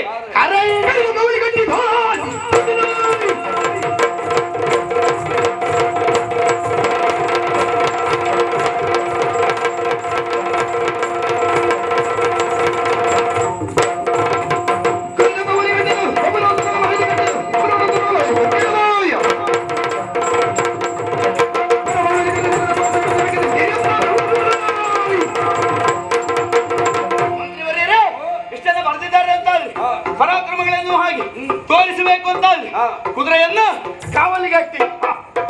ಇಲ್ಲಿಯವರೆಗೆ ಕೇವಲ ಮರಕ್ಕೆ ಅದನ್ನು ಕಟ್ಟಿ ಹಾಕಿದ್ದು. ಹೌದು, ಇನ್ನು ಅದು ಅವರದ್ದು ನಮ್ಮದ್ದು ಎನ್ನುವ ತೀರ್ಮಾನಕ್ಕಿಲ್ಲ. ಈಗ ಅದು ನಮ್ಮದ್ದಾಗಿದೆ ಎನ್ನುವುದಕ್ಕಾಗಿ ಕುದುರೆಯ ಲಾಯಕ್ಕೆ ಅದನ್ನು ತರಬೇಕು. ಖಂಡಿತವಾಗಿ ವಿಶೇಷವಾದಂತಹ ಹೊರದೇಶದಿಂದ ಬರುವ ಎಲ್ಲಾ ಕುದುರೆಗಳಿಗೂ ಇರುವುದಕ್ಕೆ ಪ್ರತ್ಯೇಕವಾದ ಕೋಣೆ ಉಂಟು. ಹಾಗಾದ್ರೆ ಇದಕ್ಕೆ ಪಂಚವರ್ಣದಿಂದ ಕೂಡಿದಂತಹ ಈ ಕುದುರೆಗೆ ವಿಶೇಷವಾದಂತಹ ಮಾನ್ಯತೆಯನ್ನು ನಾವು ಸಲ್ಲಿಸಬೇಕಾಗ್ತದೆ. ಖಂಡಿತವಾಗಿ. ಆದ್ದರಿಂದ ವಿಶಿಷ್ಟವಾದಂತಹ ಕೋಣೆಯ ಒಳಗೆ ಕುದುರೆಯನ್ನು ಹಲಾಯಕ್ಕೆ ಹಾಕಿ ಕಟ್ಟುವುದು ಮಾತ್ರ ಅಲ್ಲ ನಾವೇನು ನಾವೆಷ್ಟು ಎನ್ನುವಾಗಿ ತೋರಿಸಬೇಕು ಅಂತ ಬಂದಂತ ವಿರೋಧಿಗಳಲ್ಲಿ ಹೋರಾಟವನ್ನು ಮಾಡಲೇಬೇಕು. ಮಾಡ್ಬಿಡ್ಲಿಕ್ಕಾಗ್ತದ ಅಲ್ವಾ? ಹೌದು. ಈ ರಾತ್ರಿಯ ಸಮಯದಲ್ಲಿ ಹೋರಾಟ ಮಾಡುವುದಲ್ಲ, ನಾಳೆ ಬೆಳಗಾಯ್ತು ಅಂತಾದ್ರೆ ದುರವು ಸಂಘಟಿಸಬೇಕು. ಅದು ಎಲ್ಲ ಬಂದು ಸೇರ್ಕೊಳ್ಬೇಕು. ಅಷ್ಟು ಸೇರ್ಕೊಳ್ಬೇಕು ಅಂತಾದ್ರೆ ಸೇರಿದ ಮೇಲೆ ಡಂಗುರ ಹೊಡಿಸಬೇಕು. ಹೊಡೆಸಿ ಡಂಗುರವನ್ನು ಯಾವ ರೀತಿಯಾಗಿ ಯಾರೊಬ್ಬರು ತಪ್ಪಬಾರದು. ಎಲ್ಲಿಯಾದ್ರೂ ಹೇಡಿಯ ಹಾಗೆ ಮಣಿಪುರದ ಬಬ್ರುವಾಹನ ಆಳ್ವಿಕೆಯಲ್ಲಿ ಲಂಡಿಗಳ ಹಾಗೆ ಮನೆಯಲ್ಲಿ ಕುಳಿತದ್ದೇ ಹೌದು ಅಂತಾದ್ರೆ ಕೂಡಿ ಯುದ್ಧಕ್ಕೆ ಬರಲಿಲ್ಲ ಅಂತಾದ್ರೆ ಅವರ ಕೈ ಕತ್ತರಿಸ್ತೇನೆ, ಕಾಲು ಕತ್ತರಿಸ್ತೇನೆ, ಕಣ್ಣು ಕೀಳ್ತೇನೆ, ಮೂಗನ್ನ ಕತ್ತರಿಸ್ತೇನೆ, ಬಾಯನ್ನು ಹೋಲಿಸುತ್ತೇನೆ. ಮಾತಾಡ್ಲಿಕ್ಕಿಲ್ಲ. ಅಷ್ಟು ಮಾತ್ರವೇ ಅಲ್ಲ, ಎಲ್ಲಿಯಾದ್ರೂ ತಪ್ಪಿ ನಡೆದದ್ದೇ ಹೌದು ಅಂತಾದ್ರೆ ತಲೆದಂಡ ಎನ್ನುವಂತ ಆಜ್ಞೆಯನ್ನು ಹೊರಡಿಸಿ. ಯಾರಲ್ಲಿ ಎಂತದ್ದು ಯುದ್ಧಕ್ಕೆ ಬಾರದೆ ಇದ್ದರೆ ಹೆದರಿ ಹಿಂಜರಿದರೆ ಲಂಡಿಗಳ ಹಾಗೆ ಮನೆಯಲ್ಲಿ ಕುಳಿತುಕೊಂಡರೆ ಸಂಸಾರ ಎನ್ನುವಂತ ಬಂಧಕ್ಕೆ ತಾವು ಒಳಗಾಗಿ ಮನೆಯಲ್ಲೇ ಇದ್ದದ್ದೇ ಹೌದು ಅಂತ ಆದ್ರೆ ಕರ್ತವ್ಯ ನಿಷ್ಠೆಯನ್ನ ಮರೆತು ಸ್ವಾರ್ಥಿಗಳಾಗಿ ಬದುಕುವುದಕ್ಕೆ ಅಪೇಕ್ಷಿಸುವ ಆಶಿಸುವ ಅವರಿಗೆ ಭಟನಿಗೆ ಹಿಂಜರಿದರೆ ತಕ್ಕ ಶಿಕ್ಷೆ. ಖಂಡಿತವಾಗಿ ಹೌದು. ಕೈ ಕಡಿಯುವುದು, ಕಾಲು ಕಡಿಯುವುದು, ಕಣ್ಣು ಕೀಳುವುದು, ಮೂಗು ಕೊಯ್ಯುವುದು ಅದೊಂದು ಬಹಳ ನೋವಾಗ್ತದೆ. ಯಾವುದು? ಆ ಮೂಗು ಕೊಯ್ಯುವುದು. ಯಾಕೆ? ಮೂಗು ಕೊಯ್ಯುವುದೇ ಬೇಡ. ಮೂಗು ಕೊಯ್ಯುವುದು ಯಾರದ್ದು? ಮರ್ಯಾದೆ ಇದ್ದವರಿಗಾದ್ರೂ ಮೂಗು ಕೊಯ್ದ್ರು ನೋವಾಗ್ತದೆ ಅಲ್ವಾ? ಮರ್ಯಾದೆ ಬಿಟ್ಟವರಿಗೆ ಅಂತದ್ದಾಗು. ಹಾಗಾದ್ರೆ ಅವರು ಹಿಂಜರಿದವರಿಗೆ ಮರ್ಯಾದೆ ಇಲ್ಲ ಎನ್ನುವುದೇ ಅರ್ಥ. ಖಂಡಿತವಾಗಿ ಮೂಗನ್ನೇ ಕತ್ತರಿಸುವುದೇ ಮೊದಲ ಆದ್ಯತೆ. ಆಕಾರದಲ್ಲಿಯೂ ಅವರಿಗೆ ಕಾಣುವುದಕ್ಕೆ ಅದು ಸಿಗಬಾರದು. ಖಂಡಿತವಾಗಿ ಹೌದು. ಸರಿ, ಆದ್ರಿಂದ ಮತ್ತೆ ಆಜ್ಞೆಯನ್ನು ಹೊರಡಿಸಿದ್ದೀರಾ? ಈಗ ಕಷ್ಟ ಕೊಡುವುದು ಅಥವಾ ಅವರಿಗೆ ಶಿಕ್ಷೆ ಕೊಡುವುದು ಬಾರದಿದ್ದವರಿಗೆ ಹೌದು. ಈ ಬಂದು ಎಲ್ಲಿಯಾದ್ರೂ ಪಾಪ ಸಂಸಾರ ಹೊತ್ತು ಜೀವನ ಸಾಗಿಸುವಂತ ವೀರ ಯೋಧರು ಅವರಿಗೆ ಎಲ್ಲಿಯಾದ್ರೂ ಯುದ್ಧದಲ್ಲಿ ಗೆಲುವೇ ಆಗ್ತದೆ ಅಂತ ಆಗುದಿಲ್ಲ. ವಿರೋಧಿಗಳ ಕತ್ತಿಯೋ ಅಲ್ಲ ಗದೆಯೋ ಅಸ್ತ್ರವೋ ಶರಮುಖೇನವಾಗಿ ಪ್ರಯೋಗ ಮಾಡುವುದೋ, ಒಬ್ಬನ ಕತ್ತಿ ಇನ್ನೊಬ್ಬನ ನೆತ್ತಿಗೆ ಬೀಳ್ತದೆ, ಒಬ್ಬನ ಸರಳು ಇನ್ನೊಬ್ಬನ ಕೊರಳಿಗೆ ಬೀಳ್ತದೆ, ಒಬ್ಬನ ಗದೆ ಮತ್ತೊಬ್ಬನ ಎದೆಗೆ ಬೀಳ್ತದೆ. ಆ ಬಿದ್ದಂತಹದ್ದರಲ್ಲಿ ಆತ ಏನಾದ್ರೂ ಮೃತ್ಯುವಾದ್ರೆ ಸಂಸಾರ ಚಿತ್ರವಾಗ್ತದೆ, ಆಘಾತವಾಗ್ತದೆ. ಅದಕ್ಕಾಗಿ ಎಲ್ಲರೂ ಯೋಚನೆ ಮಾಡ್ತಾ ಇದ್ದಾರೆ, ತಮ್ಮ ತಮ್ಮೊಳಗೆ ಮಾತಾಡಿಕೊಳ್ಳುತ್ತಾ ಇದ್ದಾರೆ. ಮುಂದೆ ಗತಿ ಏನೇನು ಆಗಿ ಅಲ್ವೋ? ಯಾರು ಯೋಚನೆ ಮಾಡುವಂತ ಅಗತ್ಯ ಇಲ್ಲ. ನಮ್ಮ ಭಂಡಾರದಲ್ಲಿ ಬೇಕಷ್ಟು ಉಂಟು.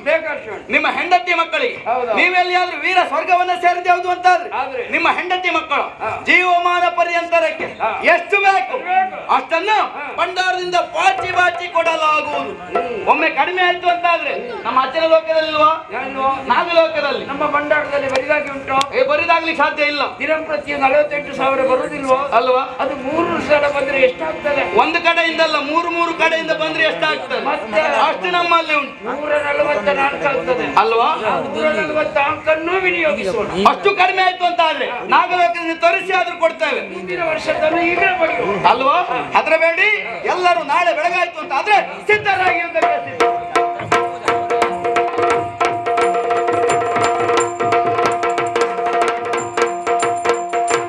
ಸೇವಿ ಚಿತ್ರಾಂಗದೆಯ ದೂತಿಯು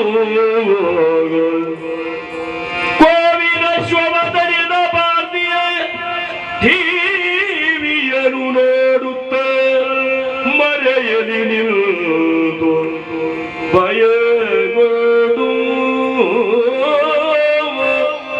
ತೊಡಗಲಿಕ್ಕಿದ ನಾಳೆ ತರುಣಿ ಕಟಕಿ ಕೇಳಿಗೆ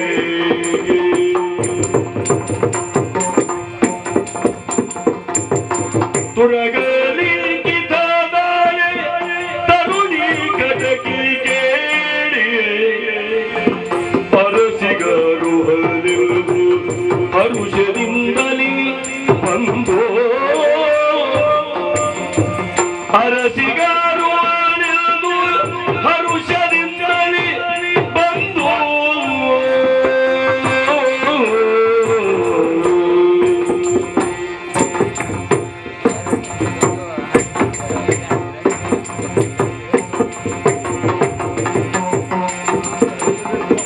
ತುರಗಲಿಕ್ಕಿದ ನಾಳೆ ತರುಣಿಗ ಟಕಿ ಕೇಳಿ ರಸಿಗರು ಹರುಷದಿಂದಲಿ ಬಂದು ಅರಸಿಗರು ನೆರೆದು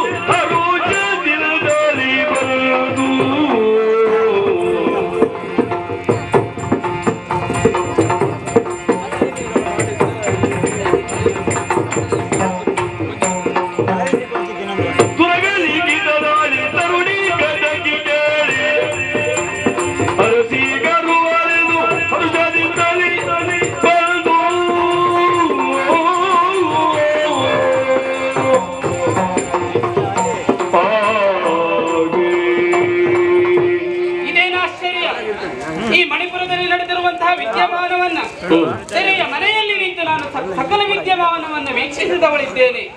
ಹಾಗಂತಾದರೆ ಈ ವಿದ್ಯಮಾನವನ್ನ ವೀಕ್ಷಿಸಿದಂತಹ ನಾನು ಇಲ್ಲಿಯೇ ಸುಮ್ಮನಿರುವುದಲ್ಲ. ಯಾಕೆ ಇಲ್ಲಿಯವರೆಗಾಗಿ ಬಂದಂತಹ ತುರಗವನ್ನ ಕಟ್ಟಿದವರು ನಮ್ಮ ಬಬ್ರುವಾಹನ ಮಹಾರಾಜರು. ಹಾಗಾಗಿ ಈ ವಿಚಾರವನ್ನು ಇಲ್ಲಿಯೇ ನಾನು ತಿಳಿಸದೆ ಯಾರಿಗೂ ಹೀಗೆ ನಿಂತುಕೊಂಡೆ ಅಂತಾದರೆ ನಾಳೆಯ ದಿನವೆನ್ನುವುದು ತಂದೆ ಮಗನಿಗೆ ಯುದ್ಧವೆನ್ನುವುದು ನಡೆಯುತ್ತದೆ. ಈ ವಿಷಯವನ್ನು ಮುಟ್ಟಿಸುವವರಲ್ಲಿ ಮುಟ್ಟಿಸಬೇಕು ಅಂತಾದರೆ ನೇರವಾಗಿ ಚಿತ್ರಾಂಗದೆ ತಾಯಿಯಲ್ಲಿ ಹೋಗ್ತೇನಂತೆ.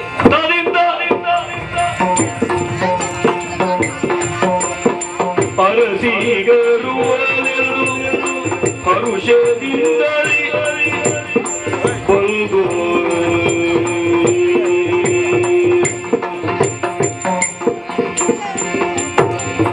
ನೇರವಾಗಿ ಬಂದಿದ್ದೇನೆ. ಹೌದು, ಇವರೆಲ್ಲಿ ಹೋದರು? ಅಮ್ಮ ಅಮ್ಮ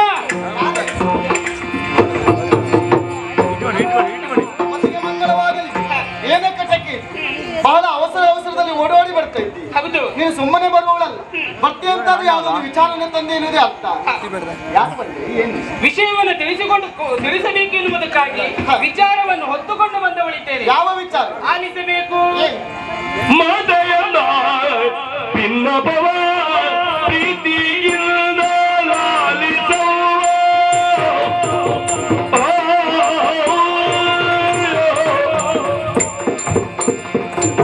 ಮಾತೆಯನ್ನ ಭಿನ್ನಭವ ಪ್ರೀತಿಯಿಂದ ಲಾಲಿಸುವ ಪ್ರೀತಿಯಿಂದ ಲಾಲಿಸೋ ಭೂತಳೇಶರು ಕುಲಜಾತರು ಧರ್ಮಾನುಜರಂತೆ ಭೂತಳೇಶರು ಕುಲಜಾತರು ಧರ್ಮಾನುಜರಂತೆ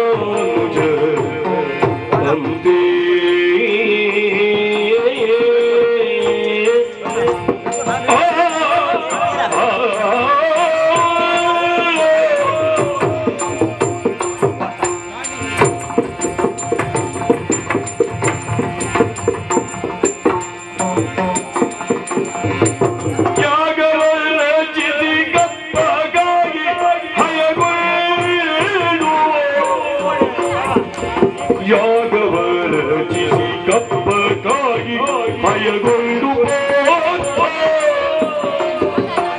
ಸಾಗಿ ಬಂದ ನಮ್ಮ ಮೇಲೆ ಸುಳ್ಳಲ್ಲ ಸುಗುಣಶೀಲೆ ಸಾಗಿ ಬಂದ ನಮ್ಮ ಮೇಲೆ ಸುಳ್ಳಲ್ಲ ಸುಗುಣಶೀಲೆ ಸುಳ್ಳಲ್ಲ ಸುಗುಣ ಶೀಲೆ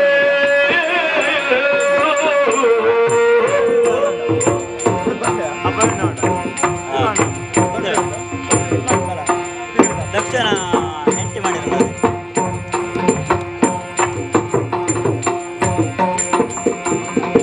ಸಾಗಿ ಬಂದ ನಮ್ಮ ಮೇಲೆ ಸುಳ್ಳಲ್ಲ ಸುಗುಣಶೀಲೆ ಸಾಗಿ ಬಂದ ನಮ್ಮ ಮೇಲೆ ಸುಳ್ಳಲ್ಲ ಸುಗುಣಶೀಲೆ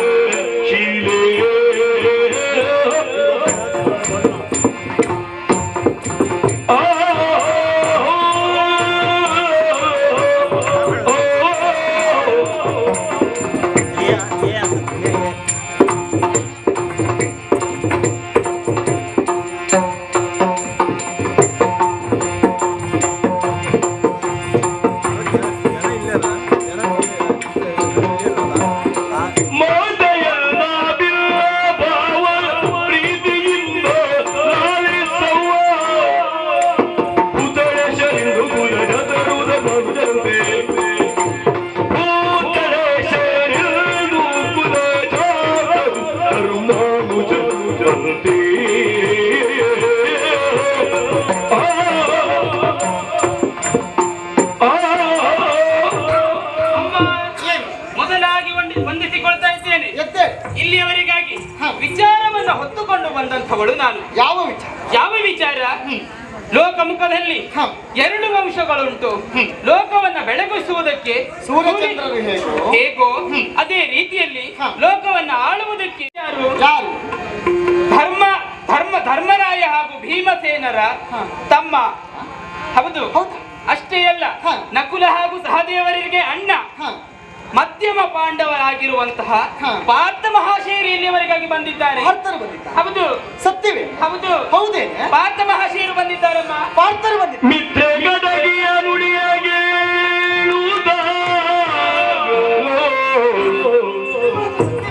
ಮಿಥ್ಯೆ ಗದಗಿಯ ನುಡಿಯ ಕೇಳುತ್ತ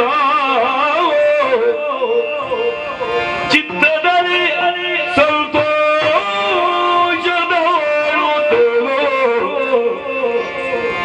ಚಿತ್ತದಲ್ಲಿ ಸಂತೋಷದಳುತ್ತ ಮತ್ತೆ ಚಿತ್ರಾಂಗದೆಯು ಕೇಳು ಅರ್ಜುನನ ಹದನ, ಮತ್ತೆ ಚಿತ್ರಾಂಗದೆಯು ಕೇಳು ಅರ್ಜುನನ ಹದನ, ಅರ್ಜುನನ ಹದನ.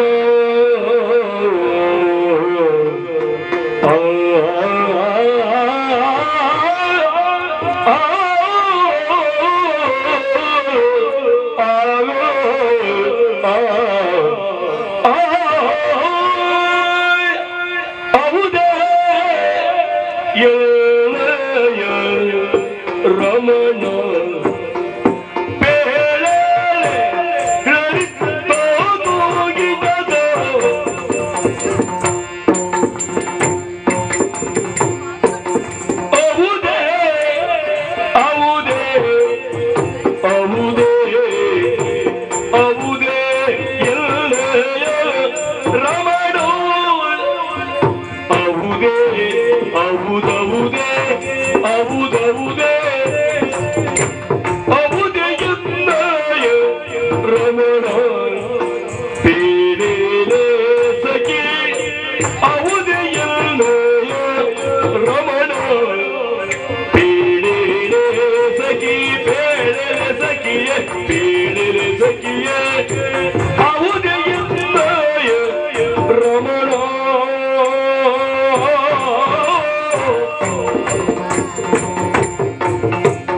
ಅಹುದೇ ಅಂತ ಕೇಳುದು ಯಾವಾಗ?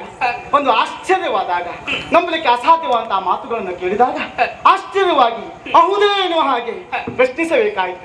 ನೀನು ಆಡುತ್ತಿರುವಂತಹ ಮಾತನ್ನು ಕೇಳಿದಾಗ ನನ್ನ ಬಾಯಲ್ಲಿ ಬಂದದ್ದು ಹಾಗೆ ಅಹುದೇ ಎನ್ನಯ್ಯ ರಮಣ ಬೇಳೆ ಸಖಿ. ಅಮ್ಮ, ಇಲ್ಲಿಯವರೆಗಾಗಿ ನಿಮ್ಮ ಮುಖದಲ್ಲಿ ಸಂತೋಷವನ್ನ ಕಾಣಬೇಕು ಎನ್ನುವುದಕ್ಕಾಗಿ ಹೇಳಿದಂತಹ ಮಾತಲ್ಲ. ಇಲ್ಲಿಯವರೆಗಾಗಿ ಪಾರ್ಥನವರು ಬಂದಿದಂತಹ ವಿಚಾರವೆನ್ನುವುದು ಸತ್ಯ. ನಂಗ ಆಗಿದ್ದು ಹಾಗೆ ಸದಾಕಾಲ ನಮ್ಮ ಜೊತೆಯಲ್ಲಿದ್ದವಳು ಸಖಿ ಅಂತ ಹೇಳಿದ್ರು ಕೂಡ ಸಖ್ಯತನವಿದ್ದಾಗಲೇ ಮಾತ್ರ ಸಖಿ ಅಂತ ಅನಿಸುವುದು. ಹಾಗಂತ ಎಲ್ಲಾ ವಿಚಾರವನ್ನು ಎಲ್ಲರಲ್ಲೂ ಹೇಳಲಿಕ್ಕೆ ಆಗುದಿಲ್ಲ. ಕೆಲವೊಂದು ವಿಚಾರವನ್ನು ಹೇಳಬೇಕು ಅಂತಾದ್ರೆ ಮನಸ್ಸಿಗೆ ಹಿಡಿಸಿದವಳಾಗ್ಬೇಕು. ಹಾಗಾಗಿ ಆತ್ಮವಿಚ್ಛೆ ಮಾತಾಡಬೇಕು ಅಂತಾದ್ರೆ ಆತ್ಮೀಯತೆ ಇರಬೇಕು. ರಾಣಿಯಾದರೂ ಕೂಡ ನಾನು ಕೆಲವೊಂದು ವಿಚಾರವನ್ನು ನಿನ್ನಲ್ಲಿ ಹೇಳ್ತಾ ಇದ್ದೇನೆ. ಹಾಗಾಗಿ ನನ್ನ ಎಲ್ಲಾ ವಿಚಾರಗಳು ನಿನಗೆ ಗೊತ್ತಿದೆ. ಅದಕ್ಕಾಗಿ ನಾನು ಬೇಸರದಲ್ಲಿದ್ದೆ ಎನ್ನುವಂತ ಕಾರಣದಿಂದಲೇ ನನ್ನ ಮನಸ್ಸಿಗೆ ಸಂತೋಷವನ್ನು ತರಿಸಬೇಕು ಅನ್ನುವಂತ ಉದ್ದೇಶದಿಂದ ಆಡ್ತಿರುವಂತ ಮಾತು ಇದಲ್ಲ ಅಂತ ನೀನು ಸ್ಪಷ್ಟವಾಗಿ ತಿಳಿಸಿದ್ದೀಯ. ಹಾಗಾದ್ರೆ ಪಾರ್ಥರು ಬಂದಿದ್ದಾರೆ ಎನ್ನುವಂತ ವಿಚಾರವನ್ನು ಕೇಳಿದಾಗ ನನ್ನ ಅಂತರಾಳದಲ್ಲಿ ಸದಾ ಕಾಲ ಸಂತೋಷವೂ ತುಂಬುತ್ತಾ ಉಂಟು. ಕಾರಣ ಚಾತಕ ಪಕ್ಷಿ ಒಂದು ಮಳೆಯ ಪ್ರತೀಕ್ಷೆಯಲ್ಲಿ ಇರ್ತದೆ. ಹಾಗೆ ಗಂಡ ನನ್ನನ್ನು ಕೆಲವು ದಿನಗಳಾಗಿ ಕೆಲವು ವರ್ಷಗಳೇ ಸಂದು ಹೋಯಿತು. ಪಾರ್ಥರು ಇಂದಲ್ಲ ಇಂದು ಬರ್ತಾರೋ ನಾಳೆ ಬರ್ತಾರೋ ಎನ್ನುವ ಹಾಗೆ ಕಾತುರತೆಯಿಂದ ಕಾಯ್ತಾ ಇದ್ದವಳು ನಾನು. ಹಾಗಾಗಿ ನೀನಾಡುತ್ತಿದ್ದೀರ ಪಾರ್ಥರು ಬಂದಿದ್ದಾರೆ ಎನ್ನುವ ಹಾಗೆ ಹೀಗೆ ಮಾತನ್ನು ಕೇಳುವಾಗಲೇ ಸಂತೋಷ ಆಗ್ತಾ ಉಂಟು. ಇನ್ನೊಮ್ಮೆ ಹೇಳ, ಮತ್ತೊಮ್ಮೆ ಹೇಳ ನನಗೆ ಕೇಳಬೇಕು ಅಂತ ಆಸೆ ಆಗ್ತಾ ಉಂಟು. ಅಮ್ಮ, ನೀವು ಮತ್ತೊಮ್ಮೆ ಅಲ್ಲ ಮಗುದೊಮ್ಮೆ ಕೇಳಿದರು ನನ್ನ ಬಾಯಿಯಿಂದ ಬರುವಂತಹ ಶಬ್ದ ಇಷ್ಟೇ. ಪಾರ್ಥ ಮಹಾಶಯರು ಇಲ್ಲಿಯವರೆಗಾಗಿ ಬಂದಿರುವಂತಹ ವಿಚಾರವೆನ್ನುವುದು ಸತ್ಯ. ನಾನು ಸಂತೋಷನ ಕುಣಿದು ಕುಪ್ಪಳಿಸ್ತಾ ಇದ್ದೇನೆ. ಮತ್ತೊಮ್ಮೆ ಹೇಳುವಂತ ಹೇಳಿದ ಅದಕ್ಕೆ ಅಲ್ವಾ? ಬೇಸರ ಆದ್ರೂ ಇನ್ನೆಲ್ಲ ಹೇಳುದು, ಸಂತೋಷ ಆದ್ರೂ ಇನ್ನೆಲ್ಲ ಹೇಳುದಲ್ವ? ಆದರೆ ನಿಮ್ಮಲ್ಲಿಯೇ ಒಂದು ಮಾತು ಅಮ್ಮ, ಇಲ್ಲಿಯವರೆಗಾಗಿ ಬಂದು ವಿಚಾರವನ್ನು ಹೇಳಿದ ತಕ್ಷಣದಲ್ಲಿ ಎಲ್ಲಿಲ್ಲದ ಸಂತೋಷ ಸಡಗರವೆನ್ನುವುದು ನಿಮ್ಮ ಮುಖದಲ್ಲಿ ತುಂಬಿದೆ. ಕುಣಿದು ಕುಪ್ಪಳಿಸಿದ್ದೀರಾ. ಆದರೆ ನಿಮಗೇನು ಸಂತೋಷವೆನ್ನುವುದು ಆಯಿತು, ನನಗೆ ಸಂತೋಷವೆನ್ನುವುದು ಗೊತ್ತಾಯ್ತು. ನನಗೆ ಸಂತೋಷವೆನ್ನುವುದು ಹಂಚಿಕೊಳ್ಳಬೇಕು. ಆಗ ಸಂತೋಷವೆನ್ನುವುದು ಇಮ್ಮಡಿ ಆಗ್ತದೆ. ದುಃಖವನ್ನ ಮತ್ತೊಬ್ಬರಲ್ಲಿ ತೋಡಿಕೊಳ್ಳಬೇಕು, ಮನಸ್ಸಿಗೆ ಸಮಾಧಾನವಾಗ್ತದೆ. ಸಂತೋಷವನ್ನ ಹಂಚಿಕೊಳ್ಳುವಲ್ಲಿ ಒಂದು ಅರ್ಥವಿದೆ, ದುಃಖವನ್ನು ತೋಡಿಕೊಳ್ಳುವಲ್ಲೂ ಒಂದು ಅರ್ಥ ಇದೆ. ಈಗ ನನಗೆ ಸಂತೋಷ ನನಗಷ್ಟೇ ಆದ್ರೆ ಆಗುವುದಿಲ್ಲ, ಕೇಳಿದಂತ ನನಗಾದ್ರೆ ಹೇಳಿದಂತ ನಿನಗೂ ಸಂತೋಷ ಆಗಬೇಕು ಅಂತಲ್ವೇ? ನಿನ್ನ ಸಂತೋಷಕ್ಕಾಗಿ ನಾನೇನು ಮಾಡ್ತೇನೆ? ಏನು ಚಂದ್ರ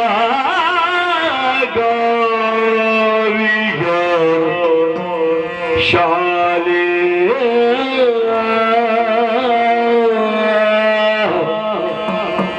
ಕೊಡುವೆ ನುಡಿ ಚಂದ ಬುಂದಲಿ ಬಾಲೆ ಕೊಡುವೆ ನುಡಿ ಕೊಡುವೆ ನುಡಿ ಚಂದದಿಲ್ದಲಿ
ಹಾಗಾಗಿ ಕೇವಲ ಸಂತೋಷವೆನ್ನುವುದು ಒಬ್ಬರಲ್ಲೇ ಇರುವುದಲ್ಲ. ಸಂತೋಷವನ್ನು ಹಂಚಿಕೊಂಡಾಗ ಸಂತೋಷವೆನ್ನುವುದು ಇಮ್ಮಡಿಯಾಗ್ತದೆ. ನಿನ್ನ ಸ್ಥಿತಿಯನ್ನು ಆಗ ಅರ್ಥ ಆಯ್ತು. ಇಲ್ಲಿವರೆಗೆ ನೀ ಯಾವುದೇ ಒಂದು ವಿಚಾರವನ್ನು ಹೇಳಿದ್ರು ಕೂಡ ಪಾರಿತೋಷಕದ ರೀತಿಯಲ್ಲಿ ಬಹುಮಾನವನ್ನು ಕೊಟ್ಟವಳು ನಾನಿದ್ದೆ. ಅದು ಸಣ್ಣ ಸಣ್ಣ ವಿಚಾರ. ಹಾಗೆ ಇಂದು ನನ್ನ ಬದುಕಿನ ಮಹತ್ತರವಾಗಿರುವಂತಹ ವಿಚಾರವನ್ನು ನೀನು ತಿಳಿಸಿದಾಗ ನಾನು ಸುಮ್ಮನೆ ಇರ್ತೇನೆ ಎನ್ನುವ ಹಾಗೆ ಗ್ರಹಿಸಿದ್ದೀಯ. ಇಲ್ಲವೇ ಇಲ್ಲ, ನಿನಗೆ ಒಂದು ಉಡುಗೊರೆಯನ್ನು ಕೊಡಬೇಕು ಎನ್ನುವ ಹಾಗೆ ತೀರ್ಮಾನಿಸಿದ್ದೇನೆ ನಾನು. ಚಂದ್ರಗಾವಿಯ ಶಾಲೆ ಅಂತ ಹೇಳಿದ್ರೆ ವಿಶೇಷವಾಗಿರುವಂತಹ ವೈಶಿಷ್ಟ್ಯತೆಯನ್ನು ಹೊಂದಿರುವಂತಹ ಸೀರೆ ಅದು. ಸೀರೆ ಉಡುವಂಥದ್ದು ಇದು ಹಾಗಲ್ಲ. ಚಂದ್ರಗಾವಿಯ ಶಾಲೆ ಅಂತ ಹೇಳಿದ್ರೆ ಅತಿ ಶೃಂಗಾರ ಪ್ರಿಯರು ಅಥವಾ ಬದುಕಿನಲ್ಲಿ ಸಂಭ್ರಮವನ್ನು ಅನುಭವಿಸುವವರು ಉಡಬೇಕಾದದ್ದು. ಹಾಗಂತ ನಾನು ಹುಟ್ಟಿದ್ದೇನೆ ಈಗ ಅಲ್ಲ. ಮದುವೆಯ ಸಂದರ್ಭದಲ್ಲೂ ಅಥವಾ ಪಾರ್ಥನನ್ನ ಜೊತೆಯಲ್ಲಿ ಇದ್ದಾಗಲೂ ಪಾರ್ಥರು ಬೀಳುಕೊಂಡು ಹೋಗುವ ಪೂರ್ವದಲ್ಲಿಯೂ ಸೀರೆಯನ್ನು ಉಟ್ಟು ಸಂಭ್ರಮಿಸಿದವಳು ನಾನು. ಗಂಡ ಇಲ್ಲ, ಈಗ ಅಗಲುವಿಕೆ ಎನ್ನುವುದು ಅನಿವಾರ್ಯ. ಹಾಗಾಗಿ ಆ ಸಂದರ್ಭದಲ್ಲಿ ಸಂತೋಷವನ್ನು ತೋರ್ಪಡಿಸೋಕೆ ಸಾಧ್ಯ ಇಲ್ಲ. ಅದಕ್ಕಾಗಿ ಆ ಚಂದ್ರಗಾವಿಯ ಶಾಲೆಯನ್ನ ಮಡಚಿ ಪಿಡಕಿಯಲ್ಲಿ ನಾನು ಇಟ್ಟಿದ್ದೇನೆ. ಹಾಗಾಗಿ ಆ ಚಂದ್ರಗಾವಿಯ ಶಾಲೆಯನ್ನ ನಾನು ನಿನಗೆ ಕೊಡ್ತೇನೆ. ಹಾಗಾಗಿ ಮತ್ತೆ ಹೇಳ್ಬೇಕು, ನೀನು ಇನ್ನೊಮ್ಮೆ ಪಾತ್ರ ವಿಚಾರ ಹೇಳ್ಬೇಕು. ಅಮ್ಮ, ನೀವೇನು ಚಂದ್ರಗಾವಿಯ ಶಾಲೆಯನ್ನ ಕೊಡ್ತೀರಾ ನನಗೆ? ಹೌದು ಹೌದು. ನನಗೂ ಬಹಳ ಸಂತೋಷವಾಯಿತು. ನೀವು ಕೊಟ್ಟಂತಹ ಸೀರೆಯನ್ನ ನಾನು ಉಟ್ಟುಕೊಂಡು ಹೋಗುವುದು, ರಾಜಬೀದಿಯಲ್ಲಿ ಸುತ್ತುವುದು, ಕಂಡವರು ಏನೆಂದು ಎಂದುಕೊಳ್ಳುವುದಿಲ್ಲ. ಏನ್ ಹೇಳ್ತಾರೆ? ಮಹಾರಾಣಿಯ ಜೊತೆಯಲ್ಲಿ ಕೆಲಸವನ್ನ ಮಾಡುತ್ತಾ ಇದ್ದವಳು ಇವಳು. ಹೌದು. ಅವಳ ಸೇವೆಯನ್ನು ಮಾಡುತ್ತಂತಹ ಇವಳು ಎಲ್ಲಿಯೋ ಸೀರೆಯನ್ನ ಕದ್ದುಕೊಂಡು ಬಂದಿದ್ದಾಳೆ. ಹಾಗಾಗಿ ಈ ರೀತಿಯಾಗಿ ಸೀರೆ ಉಟ್ಕೊಂಡು ಸುತ್ತಾಡ್ತಾ ಇದ್ದಾಳೆ. ಹೀಗೆ ಹೇಳ್ತಾರೇನು? ಹೌದು. ಕೇವಲ ಸೀರೆಯೊಂದನ್ನ ಮಾತ್ರ ಕೊಟ್ಟರೆ ಆಗುವುದಿಲ್ಲ, ಅದಕ್ಕೆ ಬೇಕಾದಂತಹ ಆಭರಣವೆನ್ನುವುದು ಬೇಕಲ್ಲ. ವಿಷಯ ನನಗೆ ಗೊತ್ತಾಯ್ತು. ಕೇವಲ ಬೆಲೆ ಬಾಳುವಂತಹ ಸೀರೆಯನ್ನು ಉಟ್ರೆ ಅದಕ್ಕೊಂದು ವಿಶಿಷ್ಟತೆ ಇರುವುದಿಲ್ಲ. ನೀನು ಹೇಳಿದಾಗೆ ಕದ್ದುಕೊಂಡು ಬಂದದ್ದು ಅಂತ ಹೇಳ್ತಾರೆ. ನಿನ್ನ ಸ್ವಭಾವ ಏನು ಅಂತ ನನಗೆ ಗೊತ್ತಿಲ್ವೇನು? ಶಂಖಮೂರದಲ್ಲೇ ಸ್ನಾನ ಎನ್ನುವಂತ ಮಾತೊಂದುಂಟು. ಈಗ ಹಾಗೆ ಕೆಲವು ಸಮಯ ಸಾಧಕರ ಹಾಗೆ ಸಂತೋಷದಲ್ಲಿ ಇರುವಾಗಲೇ ಹಾಗೆ ಮತ್ತೊಮ್ಮೆ ಹೇಳುದು ಏನಾದ್ರೂ ಸಿಗ್ತದಲ್ಲ. ಹಾಗಾಗಿ ಆ ಕೊಡುವವರಿಗೂ ಬೇಸರ ಆಗುದಿಲ್ಲ, ಪಡೆಯವರಿಗೂ ಲಾಭ ಆಗ್ತದೆ. ಹಾಗಾಗಿ ಕೇವಲ ಚಂದ್ರಗಾವಿಯ ಶಾಲೆಯೊಂದನ್ನು ಕೊಟ್ಟರೆ ಸಾಕಾಗುದಿಲ್ಲ, ಅದಕ್ಕೆ ಬೇಕಾಗಿರುವಂತ ಆಭರಣ ಬೇಕು. ನಾನು ಕೊಡ್ತೇನೆ. ಏನು ಬೆಲೆ ಕೊಡ್ತೀರಾ? ಹೇಗೆ? ಹಾಗೆ ಹೇಳ್ತಲ್ಲ, ಕೊಡ್ತೇನೆ ಅಂತ ಹೇಳಿದ್ರೆ ಹಸ್ತಕ್ಕೆ ಖಡ್ಗವನ್ನ ನಾನು ನೀಡುವೆ. ಖಡ್ಗ ಒಂದೇ ಸಾಕಾಗ್ತದೆ. ಬೇಕಾಗಿರುವಂತ ಆಭರಣ ಎಲ್ಲವನ್ನ ನಾನು ಕೊಡ್ತೇನೆ. ಹಸ್ತಿನಾವತಿಯಲ್ಲಿರುವಂತಹ ಪಾಂಡವರು ಸ್ವಸ್ಥಿರದಂತೆ ತಮ್ಮ ಕೀರ್ತಿಯಲ್ಲಿಯೋ ವಿಶೇಷತೆಯಲ್ಲಿಯೋ ಇಲ್ಲಿವರೆಗೆ ಬಂದಿದ್ದಾರಂತಾದ್ರೆ ಕೇಳಿ ಮತ್ತು ಸಂತೋಷ ಆಗ್ತಾ ಉಂಟು. ಹೇಳಿ, ಹಸ್ತಿನಾವತಿಯಲ್ಲಿ ನನ್ನ ಗಂಡನಾಗಿರುವಂತಹ ಪಾರ್ಥರ ವಿಚಾರವನ್ನ ಹೇಳೆ, ಇನ್ನೊಮ್ಮೆ ಹೇಳೆ, ಮತ್ತೊಮ್ಮೆ ಹೇಳೆ. ಅಮ್ಮ, ಈ ವಿಚಾರವನ್ನು ಹೇಗಂತ ನಾನು ಹೇಳಿ ಅಮ್ಮ? ನೀನು ಇಷ್ಟೊತ್ತಲ್ಲಿ ಸರಿ ಇದ್ದೆ, ಈಗ ನಿನ್ಗೇನಾಯ್ತು? ನಾನು ಸಂತೋಷದಲ್ಲಿದ್ದಾಗ ನೀನು ಸಂತೋಷದಲ್ಲಿದ್ದೆ, ಈಗ ನಾನು ಮಾತ್ರ ಸಂತೋಷವನ್ನು ವ್ಯಕ್ತಪಡಿಸ್ತಾ ಇದ್ದೇನೆ. ನಿನ್ನ ಮುಖದಲ್ಲಿ ಚಿಂತೆ ಉಂಟು. ಚಿಂತೆಯಾಗ್ಲಿ ಸಂತೋಷವಾಗಿ ಬದುಕಿನಲ್ಲಿ ನಿಸ್ಸಂಕೋಚವಾಗಿ ಹೇಳಿದಾಗ್ಲೇ ಮತ್ತೊಂದು ವಿಚಾರ ಅರ್ಥ ಆಗ. ಏನಾಗಿ ಹೇಳಿ? ಇನ್ನೊಂದು ವಿಚಾರ ಉಂಟು. ಯಾವುದು? ಆ ವಿಚಾರ ಏನೆಂದು ಬಲ್ಲಿರಾ? ಏನದು?